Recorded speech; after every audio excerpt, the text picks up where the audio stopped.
আপনারা কি জানেন যে এখন ঢাকাতে কত রিক্সা, টেসলা, হ্যাঁ, এগুলো চলে? আপনারা কেউ জানেন না, কেউই জানেন না, নোবডি নোস। হ্যাঁ, প্রত্যেকটা দিন না হলেও 100-র উপরে অ্যাক্সিডেন্ট। আপনার বেশি দূর যাইতে হবে না, আপনি আপনার গলির আশেপাশে, রাস্তার আশেপাশে, বাসার আশেপাশে যে কাউকে জিজ্ঞেস করেন, ভাই আজকে এখানে টেসলার অ্যাক্সিডেন্ট হয়েছে কিনা, তার বলবে, হ্যাঁ ভাই তো এভাবে করছে, তো উঠাই দিছে এর উপরে, এসব জোরে ধাক্কা মারছে এখানে, আর কোয়েন না একটা তো ডানে যাওয়ার কথা বায়ে ঢুকাই দিয়ে রাখছে, আবার উল্টা ফাবর মারতেছে। এই টাইপের অভিজ্ঞতাগুলো কিন্তু আপনি চাইলে একটু হচ্ছে কি খোঁজখবর নিলেই পাবেন। তো খুব ভয়ানক আকার ধারণ করছে টেসলার এই ইস্যু। আসলে কেউ বুঝতেছে না ভাইয়া, মানে টোটালি একটা নাগরিক সুবিধার একটা ব্যাপারে সময়, কোটি কোটি কোটি টাকার সময় নষ্ট হইতেছে এই জ্যামজটের কারণে। এই জ্যামজটের কারণে আপনারা এইগুলো কোনো কিছুর মধ্যেই মনে করতেছেন না। বিন প্যাথেটিক বস, রিয়েলি বিন প্যাথেটিক বস, রিয়েলি বিন প্যাথেটিক।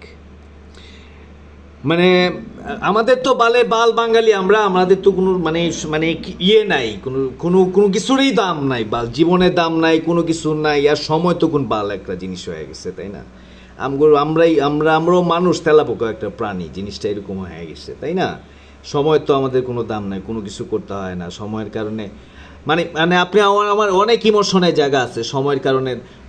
লাখ লাখ না কোটি কোটি হইতেছে গিয়ে এই অ্যাম্বুলেন্সের ভিতরে পড়ে হইতেছে, মানুষ মারা গেছে, প্রপার ইয়ে হয় না, এই বালের হইতেছে গিয়ে সিস্টেমের কারণে, এই আপনার মতো আমার মতো মানুষের নিয়ম না মানার কারণে। সময় গেলে কি হয়েছে কোনো ব্যাপার না, আপনাদের সময়। কিন্তু আমরা যারা কর্ম করে খাই, আমরা যারা হচ্ছে গিয়ে কাজ করে খাই, আমাদের কাছে সময়ের আসলে সময়টাই হচ্ছে কি আমার মানে একটা ব্যাপার। হ্যাঁ, একটা পেটের একটা চালানো একটা ব্যাপার। এখন এই সময় লাখ লাখ সময় আপনারা নষ্ট করে ফেলতেছেন সামান্য কয়েকটা ছোট্ট ইস্যু ইমপ্লিমেন্ট করতে পারতেছেন না। দেখেন কেমনে জানেন, খুব সহজ বলি, আপনি আজকে থেকে 1 নাম্বার ওয়েটা বলি। হ্যাঁ, যারা নীতি নির্ধারক আছেন, শ্রদ্ধেয় নীতি নির্ধারক, আমাদের বড় মানে আমাদের জ্ঞানী মানুষরা, হ্যাঁ, তাদের কাছে অনুরোধ, ঢাকাকে সচল করার জন্য খুব ছোট কয়েকটা স্টেপ নিলে হয়ে যায়। নাম্বার 1 স্টেপ, সরকারি এবং বেসরকারি যতগুলো হচ্ছে গিয়ে প্রতিষ্ঠানের বাস চলছে, তাদের সব বাসগুলো, সিঙ্গেল বাসগুলো আপনারা হচ্ছে গিয়ে ডাবল ডেকার করে দেন। সিঙ্গেল যেই বাসগুলো আছে সেগুলো হচ্ছে গিয়ে ডাবল ডেকার করে দেন। তাদেরকে আপনি 3 মাস সময় দেন যে তোমরা ডাবল ডেকার নিয়ে আসো, গভর্নমেন্টও ডাবল ডেকারগুলো নিয়ে আসবে। অবশ্যই এইটা 3 মাস 90 ডেইসের মধ্যে তাদেরকে আলটিমেটাল দিয়ে হলো। আর এই বাসগুলোকে সরাই ফেলতে হবে হচ্ছে ঢাকা থেকে। শর্টটাও সুন্দর করা দরকার, আমাদের খুব স্ট্রেট ফরওয়ার্ড, খুব স্ট্রিক্ট কিছু ডিসিশন নেওয়া দরকার। আপনি গাড়িগুলো আনেন, সরকারি গাড়ি নিয়ে আসেন, ফাট করে সরকারি গাড়ির উপরে মানুষের ট্রাস্ট বাড়ান, দেন তারপরে অন্যান্যগুলোতে যাবে একটা ব্যাপার। যখন এইটা হয়ে যাবে না, মানে প্রচুর পরিমাণ স্পেস কিন্তু ঢাকা শহরের মধ্যে হয়ে যাবে। প্রত্যেকটা স্কুলের নিজস্ব হচ্ছে গিয়ে ট্রান্সপোর্ট থাকবে, বাচ্চাদের নিজস্ব। এখানে ট্রান্সপোর্টের সংখ্যাটা বাড়বে অবশ্যই, যে প্রত্যেকটা স্কুল কলেজের ট্রান্সপোর্ট থাকতে হবে, এবং দরকার হলে ওখানে সরকারিভাবে অর্থায়ন করতে হবে ওখানে, যে হচ্ছে গিয়ে এইটা করার জন্য, স্টাবলিশ করার জন্য। তাহলে হবে কি, এই যে স্কুলটা নির্দিষ্ট টাইমে বের হবে, নির্দিষ্ট টাইমের স্কুল, মানে বাচ্চাদের গার্জিয়ানদের, আমার 3টা বেবি, গার্ডিয়ানদের টেনশন থাকবে না যে আমার স্কুল এসে আমার এখান থেকে নিয়ে যাবে, আবার আমার স্কুলের বাচ্চা এসে আমাকে দিয়ে যাবে এখানে। সো এই যে একটা সিকিউরিটি ব্যাপারটাতে এইটা আরও জনপ্রিয় হয়ে যাবে, বুম করবে বেসিক্যালি। হ্যাঁ, আচ্ছা, আপনি দেখেন প্রত্যেকটা স্কুলের সামনে কি পরিমাণ গাড়ি। যারা প্রাইভেট কার আছেন, আপনার ওদের অনেক টাকা আছে, অনেক টাকা, যারা মানে একাধিক গাড়ি যারা ইউজ করছেন, অনেক আছেন,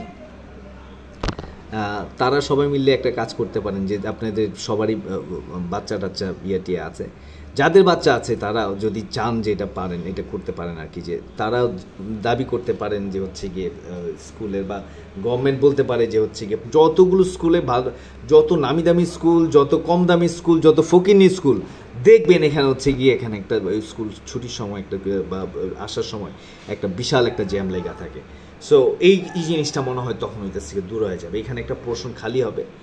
আর ওরা যারা হইতেছে গিয়ে রিয়েল যারা, আমার গাড়ি আছে 10টা, আমি 10টা পাজারও চালাই, 10টা ল্যান্ড, মানে যা চালাই আমি, ম্যাকলারেন আছে আমার, রিয়েলি হইতেছে গিয়ে প্রাইভেট কার হোল্ডার, তারা সিএনজি ইউজ করতে পারবে না। তাইলে হবে কি জানেন, তাহলে একটা মধ্যবিত্ত কথা শুই না, গাড়িগুলো এলোমো, আচ্ছা ঠিক আছে কি, আচ্ছা কত কেমনে কি ভাই এটা, আচ্ছা ঠিক আছে দেন এখন, আচ্ছা কেমনে কি করতে হবে, এত কিস্তি চালাইতে হইব, এই ব্যাপার, আচ্ছা ঠিক আছে ওকে। তো হিসাব করলাম যে তেল খরচ সব কিছু মিলে এত অনেক না, এটা হইব না। ওই মানুষগুলোই যখন হচ্ছে গিয়ে এই তেলের বদলে গ্যাস ঢুকে গেল, ওরা তখন ভাবনা চিন্তা ছাড়াই কি করলো, ধাত করে আর তার ড্রাইভার পোষার থেকে হইতেছে গিয়ে, ড্রাইভার আমি পোষায় ফেলতে পারতেছি, হইতেছে আমার হইতেছে এই যে গ্যাসের টাকা দিয়ে, তেল তো আর কিনতে হইতেছে না গ্যাসের টাকা দিয়ে। এই যে একটা ব্যাপার চলে আসছে না, এই যে তেলের বাদ দিয়ে গ্যাসের এই কারণে হইতেছে গিয়ে প্রাইভেট কারের সংখ্যা হইতেছে গিয়ে বাইরে গেছে, স্ট্যাটাস একটা ব্যাপার আছে। কিন্তু ফেসিলিটিস আপনি যদি হচ্ছে গিয়ে ওই গাড়িগুলোতে নিয়ে আসেন, পাবলিক ট্রান্সপোর্টগুলোতে, এই মানুষগুলো কিন্তু ওই ফেসিলিটিসের জন্যই আপনার ওইখানটাতে যাবে, এসিওয়ালা বাসে যাবে, এসিওয়ালা করবে। মেট্রো রেলে দেখছেন কি অবস্থা, আল্লাহ সব মাশাল্লাহ সব পাবলিক, এসি ঢুম, এসির মধ্যে কোনো কিছু নাই, চুপচাপ একটা আলাদা একটা কমিউনিটি কিন্তু গঠন হয়ে যায়। তারা হচ্ছে গিয়ে বড় লোক, তারা হচ্ছে গিয়ে তেল দিয়ে গাড়ি চালাইতেই হবে জিনিস, আর হচ্ছে গিয়ে প্রাইভেট কার কোনো হচ্ছে গিয়ে গ্যাস দিয়ে চলবে না, ওকে, গ্যাস দিয়ে চলবে হচ্ছে গিয়ে বাকি রেস্ট অফ দ্য থিং যেগুলো আছে। সো এই কারণে হবে কি, প্রচুর পরিমাণ মানুষ নিরুৎসাহিত হয়ে গাড়ি কেনা টিকিট অফ করবে। আর এই মানুষগুলোকে আমরা কনভার্ট করে নিয়ে যাব হচ্ছে গিয়ে কোথায়, হচ্ছে গিয়ে এই যে এসিওয়ালা বাসগুলো যেগুলো আসবে। তার আসলে টেসলা রিক্সার ব্যাপারে কি, টেসলাকে উঠাই দিতে হবে, বাট মানে লাইসেন্স উত্তর সিটি কর্পোরেশন, দক্ষিণ সিটি কর্পোরেশন দিত। ওরা যেটা করতো সেটা হচ্ছে যে একটা লাইসেন্সের অন্তত একটা মানে থাকতো যে কতজন নিবন্ধিত লাইসেন্স সংখ্যা থাকতো, কিন্তু এখন তো আমার কোনো কিছুই নাই, যার মনে যেমনে চাইতেছে সে নামাইতেছে, কোনো নথি নাই, কত লাখ হইতেছে চলতেছে।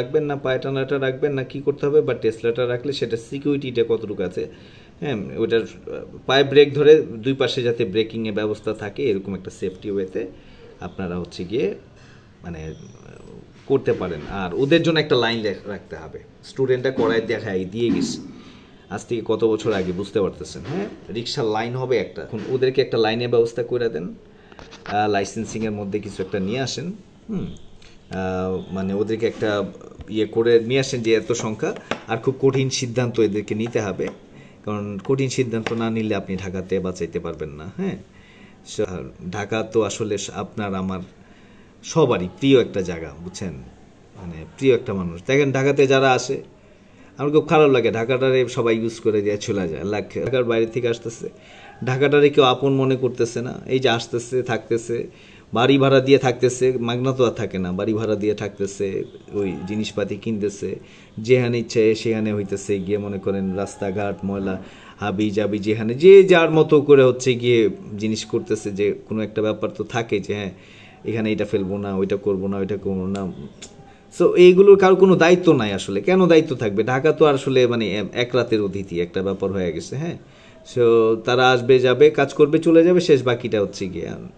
এখন এই টাইপের মানুষগুলোর জন্য আসলে আফসোস হয়, আসলে ঢাকাটারে ভালোবাসেন ভাই, ঢাকাটা ভালোবাসেন, এটা আপনার শহর, একটু ঢাকাটারে মানে আসছেন যেখানে থাকতেন, মানুষ তো নিজের উঠানো পরিষ্কার রাখে, তো নিজেদের সচেতনতা আসলে নিজেদের তৈরি করতে হবে ভাইয়া। হ্যাঁ, খুব খারাপ লাগে আসলে, মানে মানুষ তো আমরা অনেক, কারণ বাঙালি বেশিরভাগ মানুষই হচ্ছে অনেক ভালো মানুষ ভাইয়া, বুঝছেন। তো আপনারা যদি সব একমত হয়ে নিজেদের সামান্য পরিবর্তনটা যদি নিজেদের মধ্যে আনেন, দেশটা আসলে অনেক দূর আগায় যাবে। আমি আসলে অনেকক্ষণ বকবক করছি, আমি শেষ কথা একটা বলবো যে আসলে ঢাকার যানজট কমানো কোনো ফ্যাক্ট না, কোনো ফ্যাক্টই না। আপনারা যারা হচ্ছে গিয়ে উপরের সারিতে আছেন, শ্রদ্ধেয় বিজ্ঞ, তারা ঢাকার ব্যাপারে প্রপার চিন্তা করেন, বায়ু দূষণ কমান। ঢাকাতে মানে কি বলবো আসলে, যে বাসগুলো চলছে সেগুলো আসলে ম্যাক্সিমামই বেশিরভাগই হচ্ছে ফিটনেস ছাড়া, এই ব্যাপারে টেক কেয়ার করেন।